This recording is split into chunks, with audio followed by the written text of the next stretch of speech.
하나님 말씀은 구약성경 잠언 6장 6절에서 11절까지입니다.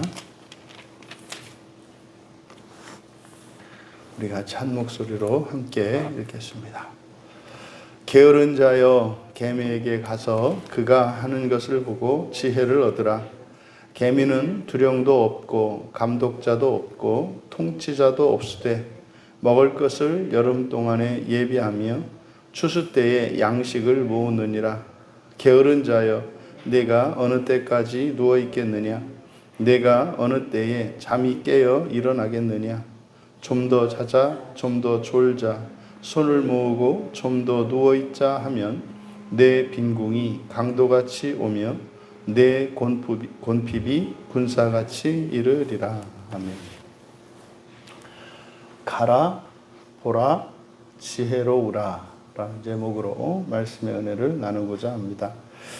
잠언에서 특별히 많이 인용되는 구절 중에 한 구절이 바로 이 잠언 6장 6절 말씀입니다. 그래서 개미에게 지혜를 얻으라.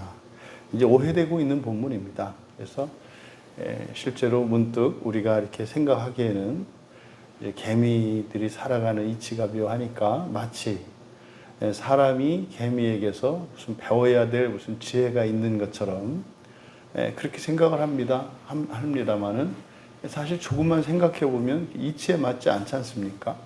사람이 무슨 개미에게서 배울 게 있겠습니까? 근데 그거는 사실 이제 원문을 번역하는데 좀 이제 사소한 실수가 그렇게 우리로 하여금 오해하게 만든 겁니다. 그래서 설교 제목을 가라, 보라, 지혜로우라 이렇게 한 겁니다. 그래서 6절을 그대로 직역하면 게으른 자여 너는 개미에게 가라. 개미에게 가라. 그리고 그가 하는 것 밑줄 치시고 하는 것이라고 번역한 것이 데레크 길입니다. 길. 그래서 그것의 길, 개미의 길이죠. 그것의 길을 보라. 그리고 지혜를 얻으라 라고 되어 있습니다만은 여기서 이제 지혜롭다라고 하는 학함의 히필령, 사역형입니다. 그래서 그냥 지혜로워라 이렇게 됩니다. 지혜로워라. 그러니까 게으른 자여 너는 개미에게 가라. 그리고 그것의 길을 보라. 그리고 지혜로워라. 이게 명령형으로 지혜로워라. 이렇게 되어 있습니다. 그러니까 지금 우리말 성경에 번역된 것처럼 개미가 하는 것을 보고 거기서 이제 지혜를 배워라. 그러니까 마치 내게 없는 어떤 지혜를 개미가 하는 것을 보고 배우라고 하는 그런 의미로 우리가 많이 오해합니다. 하지만 성경은 지금 그것을 말하는 게 아니라 일단 개미에게 가는 거죠. 가라. 그리고 가서 봐라. 이게 핵심입니다. 가는 것과 보는 것이 핵심입니다. 가라. 그리고 봐라. 이게 핵심입니다. 그래서 개미에게 지혜를 배우는 것이 아니라 가고 보라고 하신 이유가 가서 보게 되면 지혜롭게 된다는 거예요. 그래서 지혜를 얻는다는 의미가 아니라 사실상 우리는 이제 성령의 내주를 믿고 또 그것을 우리는 이미 알고 있죠. 하지만 이제 구약의 성도들에게는 아직 그것이 우리가 아는 것처럼 분명하게 드러난 계시는 아닙니다. 성령이 우리 안에 임하신다고 하는 것은 그래서 실제로 우리 안에 성령이 계시기 때문에 모든 지혜와 능력과 사랑과 그 모든 것들이 외부에서 들어오는 게 아니죠. 이제는 사실 성경 말씀도 예레미야 선지자를 통해서 주셨던 그 새 언약에 대한 그 말씀을 통해서도 하나님의 말씀이 우리의 마음에 새겨졌다 이렇게 말씀을 해요. 그러니까 이미 우리에게 필요한 것들은 또 우리에게 하나님이 주시고자 하는 것들은 이미 우리 안에 내재되어 있습니다. 잠재력이라고 했지 않습니까? 잠재력이 우리 안에 있다 이 말이에요. 그런데 그것을 우리가 발현하고 그것을 사용할 수 있게 되기 위해서는 우리가 보고 듣고 느끼고 감각하는 게 필요한 거예요. 그래서 말하자면 이렇게 각성될 필요가 있는 거죠. 그래서 우리가 말씀을 보고 설교를 듣고 그리고 사실은 이 자연에 하나님이 창조하신 자연 세계를 보았을 때 그때 어떤 각성이 일어납니다. 우리가 알지 못하는 것은 보아도 보이지가 않습니다. 근데 사람 안에는 성령이 내주하시기 때문에 세상을 창조하신 그 하나님의 모든 지혜가 사람 안에 내재되어 있어요. 그런데 그것이 우리의 마음이 죄로 가리워져 있어서 그것을 우리가 볼 수 없죠. 그런데 이제 외부의 어떤 것들을 보고 들었을 때 각성이 일어납니다. 그래서 그 지혜가 우리 안에서 이렇게 깨어나는 거죠. 그러니까 지금 6절에 있는 내용은 바로 그런 겁니다. 지혜로운 사람들인 거죠. 게으른 자여라고 말했는데 결과적으로 게으른 자여 지혜로워라 이렇게 말씀하는 거예요. 지혜로워라. 그러면 게으른 자와 지혜로운 것 사이에는 가는 것과 보는 것이 있다 이 말이에요. 그럼 여기서야 이제 개미의 길을 보라고 말씀했습니다만 이건 단지 개미만을 이야기하는 것이 아니라 하나님이 창조하신 창조 세계를 말하는 거죠. 뭐 개미 대신에 뭐 새를 보면 어떻고 또 개미 대신에 다른 곤충을 보면 어떻겠으며 심지어 식물이 자라고 그리고 거기서 꽃이 피어나고 하는 것들을 보는 것과 뭐가 다르겠습니까? 그러니까 하나님의 이 창조 세계에는 하나님의 계시가 담겨 있어요. 이거를 우리가 자연 계시라고 하지 않습니까? 그런데 이미 성령이 우리 안에 계시기 때문에 그런 것들을 보고 우리가 우리 안에 있는 이런 잠재력들이 깨어난단 말이죠. 지금 지혜와 관련해서 바로 가서 보는 이것이 행위지 않습니까? 가는 것과 보는 것. 우리의 행위란 말이에요. 근데 그것이 우리의 공로가 아니라 이미 우리에게 지혜가 주어져 있기 때문에 가서 보는 것. 이것은 사실 순종이죠.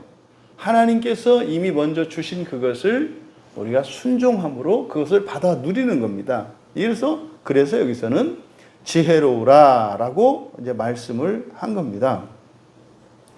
그러니까 우리들이 우리 안에 있는 내재되어 있는 능력, 다시 말해 성령 하나님이 가지신 그 모든 것들이 우리 안에 있으니까 나의 것이잖아요.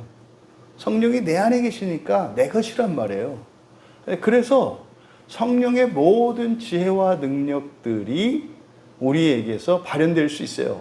이제 그것이 극대화되고 일치되는 것은 부활의 순간이겠습니다만 우리가 이 세상을 살아가는 동안도 점점점 더 지혜로워질 수 있는 거죠. 근데 그것을 위해서 뭐를 해야 된다?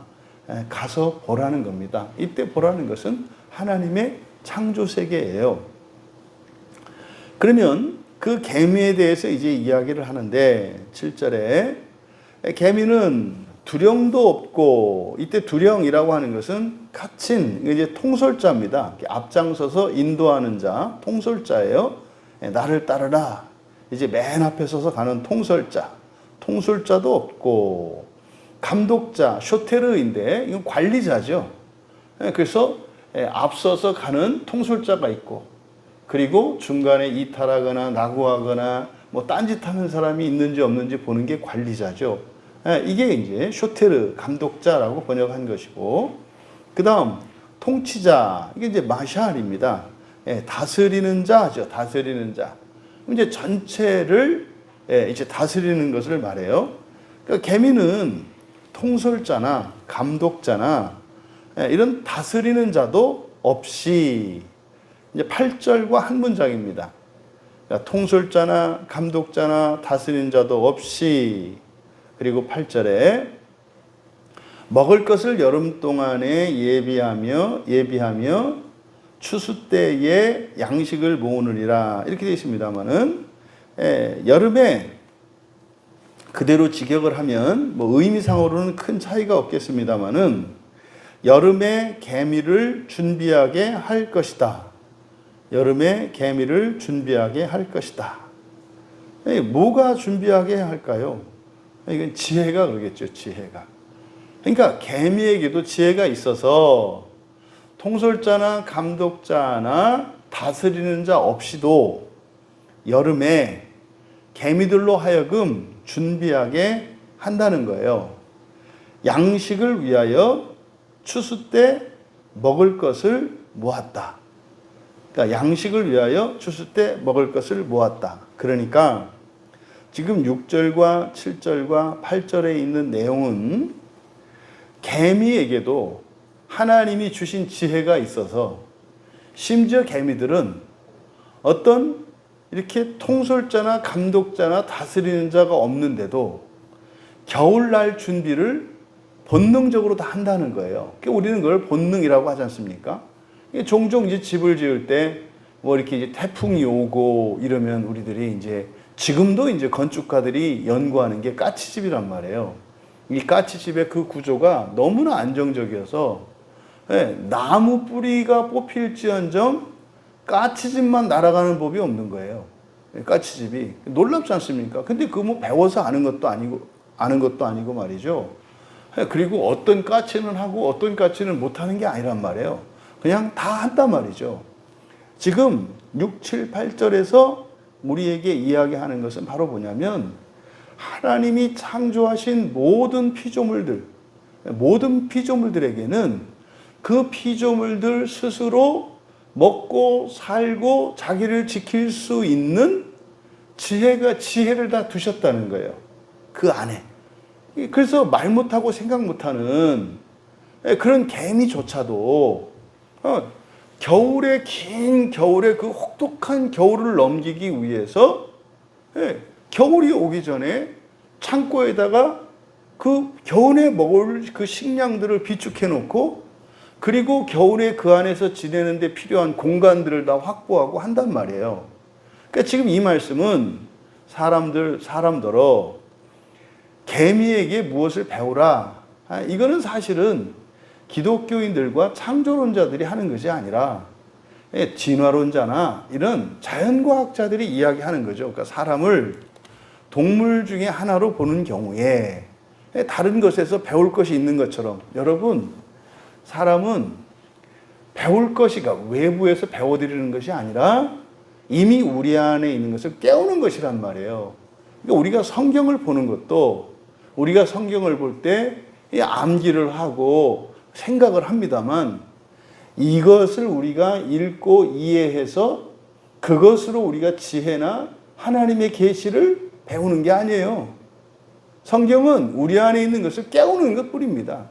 그래서요, 성경을 통해서 우리가 이제 성령이 일깨워지고 그렇게 되면은 이제 그 다음부터는 이런 자연 계시를 통해서도 얼마든지 우리 안에 있는 이런 능력과 지혜들이 발현될 수 있단 말이죠. 그러니까 지금 6, 7, 8절의 중요한 내용이 바로 이겁니다. 그러니까 개미도 그냥 목적을 위해서 움직이고 또 먹을 것을 거두어 드리는 것이 아니라 그냥 본능에 따라 움직이거든요. 개미들이 야, 이거 겨울이 오니까 우리가 이걸 준비해야 돼. 그렇게 하려면 우리에게 얼마만큼의 식량이 필요하고 이게 필요하니까 다 모아야 돼. 너 왜 게을리해? 이렇게 하지 않는다 이 말이에요. 그냥 본능에 따라 우리는 그것을 본능이라고 하거든요. 근데 지금 이 잠언에서 솔로몬이 이야기하는 것은 그 개미에게도 하나님이 그 개미가 살아남을 수 있도록 지혜를 다 심어놨다는 거예요. 그 지혜를 따라 살아가는 거죠. 그런데 왜 사람은 그렇지 못할까요? 바로 이겁니다. 바로 사람은 자신의 능력을 알지 못해요. 자기 안에 내재되어 있는 능력을 알지 못해요. 예수님을 믿는 그리스도인들은 더 심하죠. 성령이 내 안에 계신 것을 다 알아요. 그럼 그것이 무슨 의미인지 몰라요.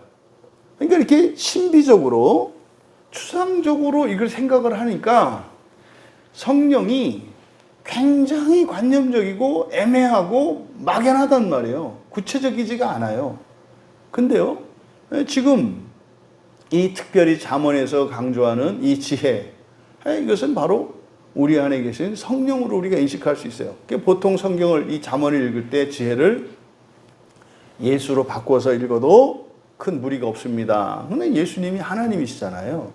그게 곧 성령이 하나님이시란 말이에요. 그러니까 사람이 어떤 목표와 목적을 세우잖아요. 우리들은. 사람들은 계획을 세우고, 그리고 그 목표를 위해서, 목적을 달성하기 위해서 우리가 준비한 대로 계획대로 실행을 하잖아요. 그런데 반드시 그게 되는 것은 아니죠. 그럼 지금 여기서 우리에게 말씀하고자 하는 중요한 교훈이 뭐냐면, 우리가요, 어떤 일을 할 때 목표나 목적을 설정하고 또 방법과 계획들을 쭉 세운단 말이에요. 그게 목적이 아니에요. 그게 궁극적인 목표가 아니라는 거예요.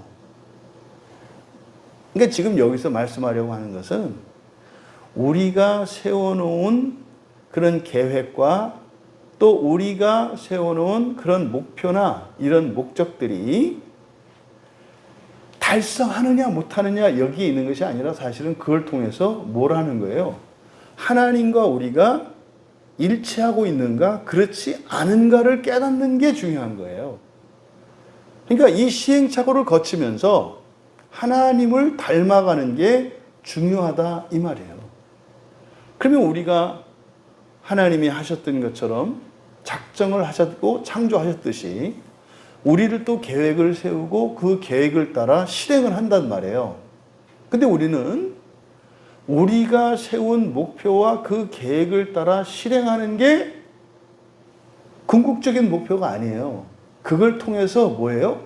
하나님을 아는 것입니다. 하나님을 알고 내가 아는 게 중요한 거예요. 근데 보세요. 우리가 어떤 일들을 지체들과 또 가족들이 함께 할 때 무엇이 가장 우선적인 가치입니까? 계획대로 착착착 일사불란하게 하는 게 우선입니까? 아니면 그 일들을 통해서 나와 지체들이 어떤 사람인지 알고 그들의 약점과 강점이 무엇, 그러니까 은사가 무엇이고 장점과 약점이 무엇인지를 아는 게 궁극적인 더 우선적인 가치입니까? 이게 바뀌어야 된다는 거예요. 사람은 말입니다. 이런 동물들과 같이 본능에 따라 살아가거나 어떤 일을 위해서 살아가는 존재가 아니라 우리의 존재의 완성을 위해서 살아가요. 우리의 존재의 완성을 위해서. 사람이라고 하는 존재가 하나님의 형상을 따라 지음받은 이것이 독특한 겁니다. 다른 피조물들은요, 됐어요. 됐다고요. 그냥 그 자체로 됐습니다. 다만 그들에게 필요한 것은 이제 새 창조 세계에 부합하는 그 부활 이후에 일어날 일은 그냥 저절로 될 일이에요. 그러니까 다른 동물들은 부활을 위해서 뭘 해야 되는 일이 없어요. 시행착오 이런 게 필요가 없다고요. 근데요, 사람이라고 하는 존재는 말입니다. 직접 창조를 해야 되는 존재이기 때문에 계획을 세우고 실천을 하는 이런 시행착오의 과정을 거치면서 하나님을 알고 현재의 나를 아는 게 이게 최우선이다 이 말이에요. 그러니까 어떤 일을 하고 또 어떤 목표를 달성하는 것보다 더 중요한 것은 무엇이다? 나와 하나님을 아는 것이 중요하다. 이것을 지금 여기서 말씀을 하는 겁니다. 만약에 우리들이 그냥 더 똑똑해지고 지혜로워지기 위해서 하고 이렇게 한다면 뭐 하나님이 사람을 하자 있게 만드신 거 아니에요. 아니 세상이 다 타락하고 부패했지 세상은 멀쩡하고 다른 피조물들 다 멀쩡한데 사람만 부패하고 타락했습니까? 아니죠. 사람으로 인해서 땅도 저주를 받았고 실제로 뭐 홍수로 정화는 돼서 이제 회복은 됐습니다마는 이런 자연물들이 사람보다 절대로 뛰어나지 않아요. 완성도에 있어서도 말이죠. 그래서 초점이 지금 이 본문을 우리가 매우 오해하고 있었다. 사실은 우리의 인생관과 생활 방식들을 점검해 보아야 될 필요가 있어요. 그러니까 실제로 오늘날 사람들이 추구하는 것이 하나님 자녀 되기 위한 게 아니라 천사가 되려고 한다고요. 무슨 말이냐면 창조자가 되려고 하는 게 아니라 일꾼이 되려고 한다고요. 그러니까 더 뛰어난 일을 할 수 있는 일꾼이 되려고 살아가고 있어요. 이 시대가. 그러니까 지금 여기서 6절에서 이 8절에 담겨 있는 이 참된 의미만 우리가 깨닫더라도 우리가 지금 살아가는 게 잘못이구나. 학교에서 학생들이 시험을 칩니다. 시험을 치는 목적이 뭡니까? 이게 좀 잘못되니까 순위를 매긴단 말이에요. 시험을 보는 목적은 이 학생들이 알아야 할 그 지식의 수준이 어디에 결핍이 있는가를 봐서 사실은 그를 보완해주고 그 온전한 지식을 갖추도록 하는 게 목적이잖아요. 그러니까 오늘날 지금 교육제도가 심각하게 뭡니까? 잘못된 것이 학교라고 하는 것이 학생들을 가르쳐서 그 적정 수준에 이르게 하는 것이 아니라 그것은 각자 알아서 하게 하고 학교에서 그냥 시험만 친단 말이에요. 그 학교가 뭐합니까? 그러니까 좀 이해력이 좀 모자란 학생들, 인내심이 없는 학생들, 이런 학생들을 그 학생들에 맞게끔 선생님들이 학습 방법을 개발해 주어야 하고 공부 방법을 가르쳐 줘야 하고 그 학생들의 기질이나 상황에 맞춰서 적정 수준에 이를 수 있도록. 그래서 중학교를 졸업하는 학생들은 모두 다 어떻게 돼요? 중학생으로 갖춰야 될 기본적인 소양을 갖춰야 되는 거예요. 교육제도가. 근데 지금 오늘날 그렇게 하지 않지 않습니까? 오늘날은 그냥 시험을 치르고 그래서 그냥 순위를 먹여가지고 초등학교 때부터 그냥 대학교까지 쭉 몰아쳐가지고 앞선 사람들과 뒤처진 사람들 뭐 이렇게 가지 않습니까? 그러니까 그 시험의 본래의 취지는 부족한 학생들에게 어떤 부분이 부족한지 알게 해서 그거를 지도해서 그를 채울 수 있도록 하는 거잖아요. 그러니까 지금 여기서도 마찬가지입니다.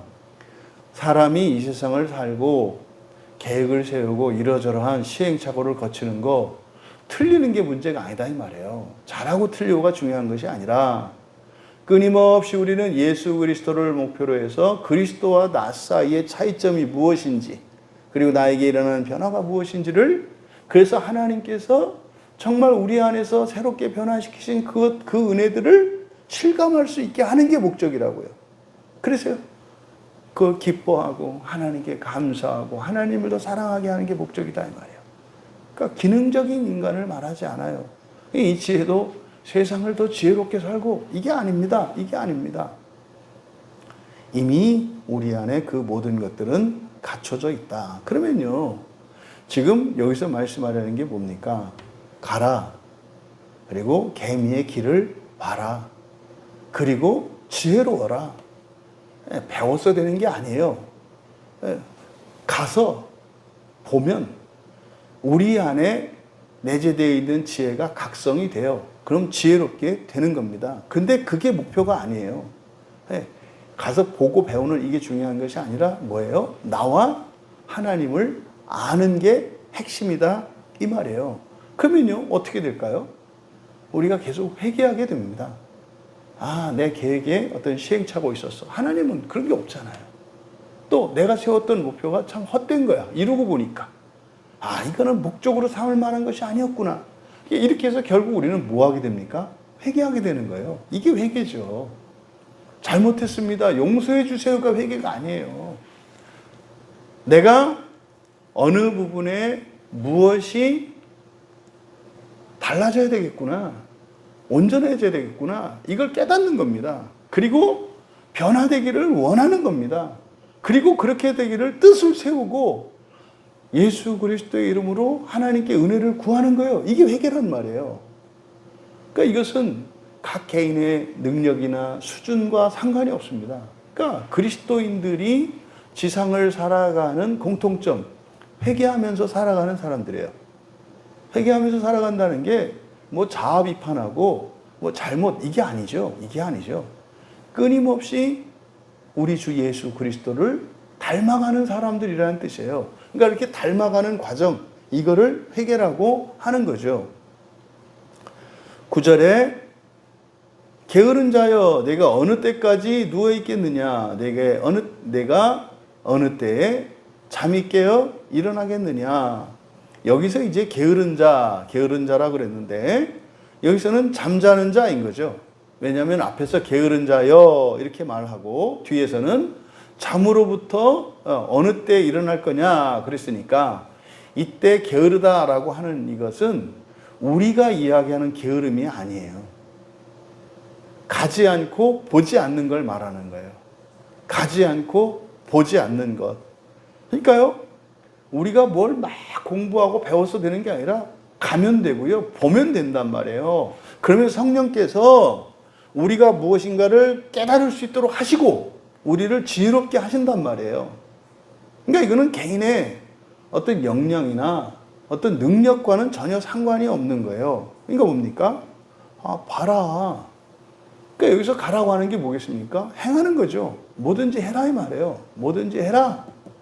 뭐가 괜찮으니까 해라. 그리고 보라는 거예요. 보라는 거예요. 그러니까 이해하고 뭐하고 그 사람의 지적 능력이 어떻고 상관없다니까요. 보라는 거예요.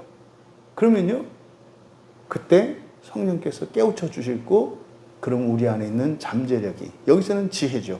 지혜가 발현될 것이라는 거예요. 그런데 10절에 보면 좀 더 자자, 좀 더 졸자, 손을 모으고 좀 더 있자 하면, 10절은 그대로 번역하면 이렇게 되어 있습니다. 조금의 잠, 조금의 잠듦, 자기를 위한 잠깐 손을 포개, 이렇게만 되어 있습니다. 그러니까 여기서 지금 말하는 게 뭐겠습니까? 여기서 핵심은 조금이에요. 조금 잠깐입니다. 이게 지금 사실은 게으름의 핵심이죠.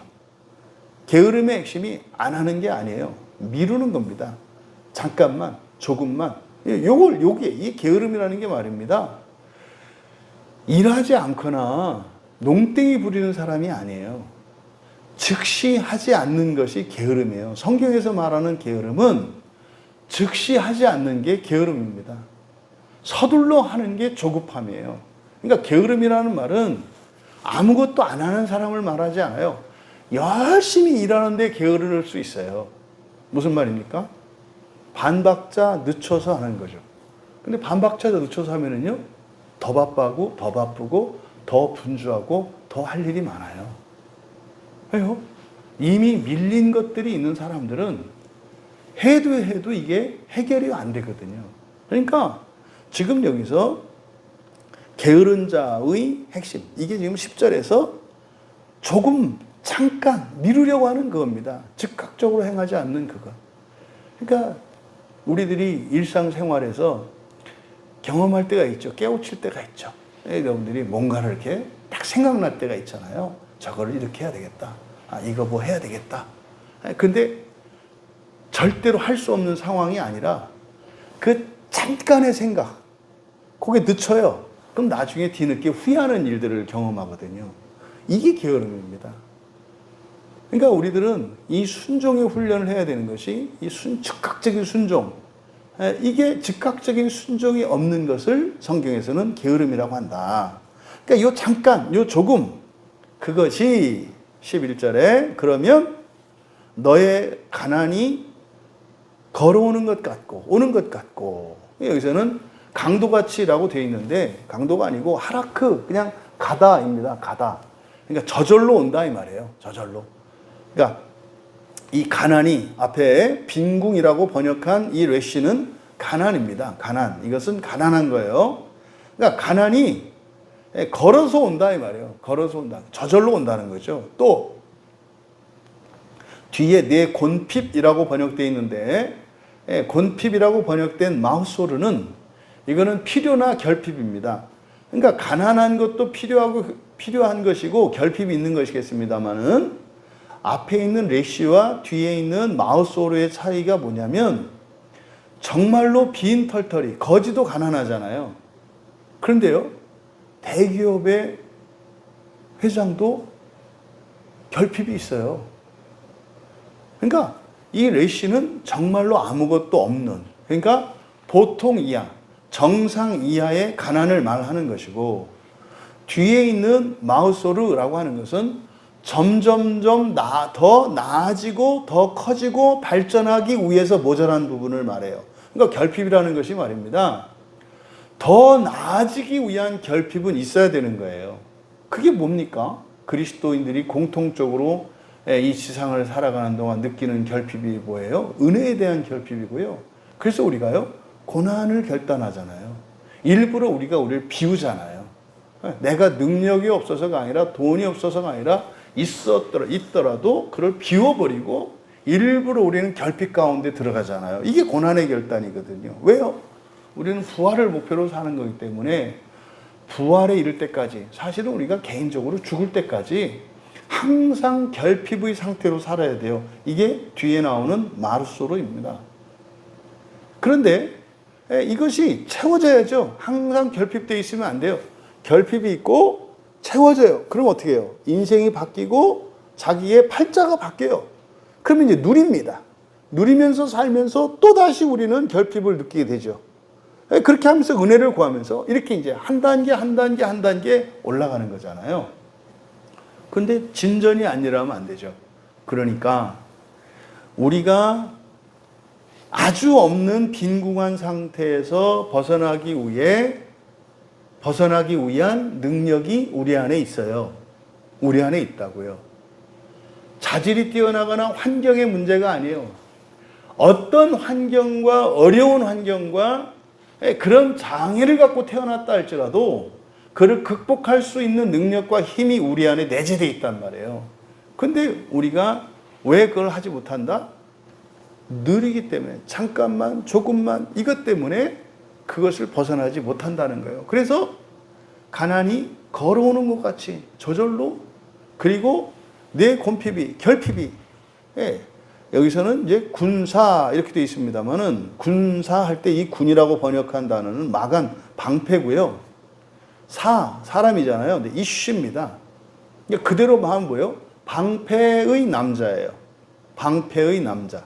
그러니까 방패의 남자니까 이거를 군사라고 번역을 했습니다만은, 이게 이제 의미가, 그러면 이 마우소르가 군사같이 온다는 게 이제 의미는 막 온다 이런 얘기겠습니다만은, 여기서 이 방패 인간이라고 했을 때 사실은 이게 어떤 군대라기보다는 철면피입니다. 철면피. 방패의 남자라고는 얼굴에 철판 둘렀네 그러잖아요. 수치를 모른다는 거예요. 수치를 모른다는 거예요. 그러니까 이런 마우스로 이 결핍이 오는데, 이렇게 방패 남자와 같이, 이씨는 뭡니까? 구원받은 사람이란 말이에요. 그러면요, 사람이 더 나아질 수 있는데 나아지지 않는 그것을 부끄럽게 여기지 않는다 이 말이에요. 그러니까 절대적인 빈곤의 상태에 있는데도 벗어나는 게 아니라 계속해서 그렇게 살아갈 수밖에 없게 살고, 그리고 더 나은 삶을 살아갈 수 있는데도 불구하고 그렇게 나아지지 않는 거에 대해서 전혀 수치를 느끼지 않는 방패 사람. 이렇게 방패 남자, 방패의 남자가 된다는 거죠. 이유는 뭡니까? 여러분, 우리가 실천하지 않으면 그렇게 해서 지혜가 발현되지 않아요. 지혜뿐만 아니라 우리에 있는 능력들은 발현되지 않아요. 그러니까 여러분들이 여기서 가고 개미의 길을 보라고 했는데, 여러분 우리가 굳이 뭐 개미를 보고 뭐 그 유익이 있겠습니다만 굳이 그럴 필요가 있습니까? 더 좋은 게 있잖아요. 성경이잖아요. 성경은 이건 직접적인 계시고 완전한 계시란 말이에요. 뭐 발라내고 할 필요가 없어요. 막 이거를 생각해내야 되고 그럴 필요가 없어요. 그러니까요, 가고 개미의 길을 보고 뭡니까? 우리는 이때는 없던 거잖아요. 우리는 성경이 있잖아요. 여기서 가라는 것은 뭐겠어요? 펼치는 거죠. 펼치는 거죠. 그리고요, 교회 가서 설교 듣는 거죠. 그러면요, 그때 성령께서 말씀으로 우리의 지혜뿐만 아니라 이런 능력들도 발현시킨단 말이에요. 그러면은요, 가난에서 저절로 벗어날 수 있고요. 팔자를 바꾸고 운명을 바꿀 수 있다라는 거예요. 여러분, 우리가 일상생활에서 성령께서 어떤 생각들을 주실 때 그것을 1차적으로 즉각적으로 순종하는 훈련을 해야 할 줄로 믿습니다. 또 성경에서 이 잠언에서 말씀한 것과 같이 자연을 살피는 그 일들은 하나님의 일반 계시의 방편이란 말이에요. 이 자연세계라고 하는 것은. 또 그것만 있습니까? 사람의 몸도 자연 계시잖아요. 그러니까 이런 것들을 통해서 우리가 관찰하고 할 때 그것을 무엇을 배우는 게 아니라 생각난다고요. 생각나게 하신다고요. 이걸 깨우쳐야 돼요. 없는 것을 우리가 막 이렇게 배우는 것이 아니라 있다. 우리 안에 있다. 이것을 기억해야 한다. 그래서 이런 자연계시의 방편을 통해서도 우리가 지혜를 얻고 능력이 이렇게 발현될 수 있는데 어쨌든 뭐가 있어야 한다? 실천이 있어야 한다. 하지만 그런 것보다도 가장 우리에게 귀중한 것은 뭐겠어요? 성경이에요. 직접적인 성경 계시를 통해서 하나님을 알아가고 말이죠. 우리의 정체성을 온전히 알아가는 이런 삶을 살아갈 수 있는 우리가 되시기를 주님의 이름으로 축원합니다. 존귀하신 하나님, 오늘 또한 하나님 말씀을 다시 한번 바로잡게 해주셔서 감사합니다. 이 세상을 통치하고 재창조하도록 사람을 구원하시는 하나님이신 것을 저희들이 망각하여 때로는 자연물들보다 어리석고 또한 그래서 그들로부터 배워야 할 무엇이 있는 것처럼 착각하며 살아왔던 것이 잘못된 생각인 것을 알게 되었습니다.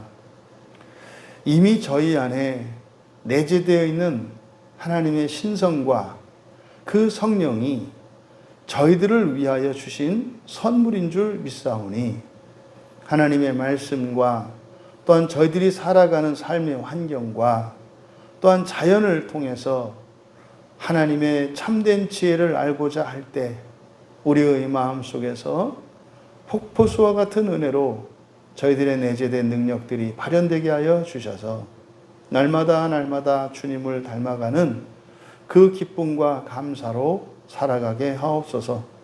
감사하며 예수님의 이름으로 기도하옵나이다.